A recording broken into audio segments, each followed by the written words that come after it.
ఫైనల్‌గా మా సోఫా అయితే వచ్చేసిందండి.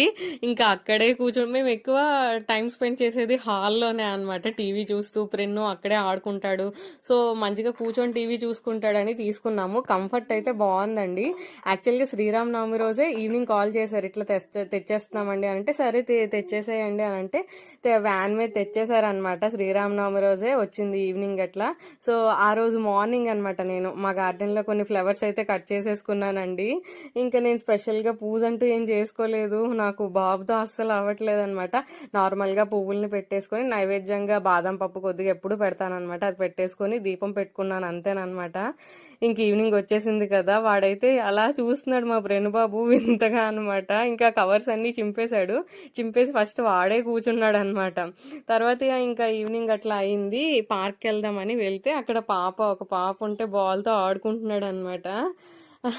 అంతగా సరిగ్గా మింగిల్ అవ్వడు. బట్ అయితే మాత్రం అట్లా ఆడుకుంటాడనమాట మంచిగా వాళ్ళతో. ఇంకా ఆడుకున్నాడు. ఇంకా మరుసటి రోజు సండేయా సంథింగ్ అనమాట. నేను అన్ని మిక్స్ చేసి పెడుతున్నానండి ఈ వ్లాగ్ మాత్రం ఏమనుకోకండి. ఇంకా సండే వచ్చేసరికి మటన్ అనమాట తెచ్చారు మా వారు. ఇంకా కీమా మా ప్రెన్ను బాబు కోసం కీమా తెచ్చారనమాట.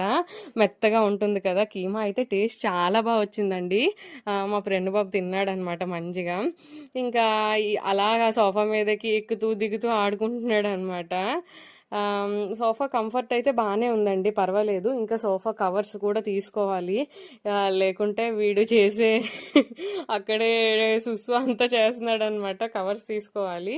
ఇంక ఇక్కడ వచ్చేసరికి క్యూట్గా ఉంది కదా ఫ్లవర్, అది మా గార్డెన్లోనే పూసిందనమాట. సోఫా కంఫర్ట్ ఉందండి. ఇంకా అలా ఈవినింగ్ బయటకు వెళ్దామని చూస్తున్నాము.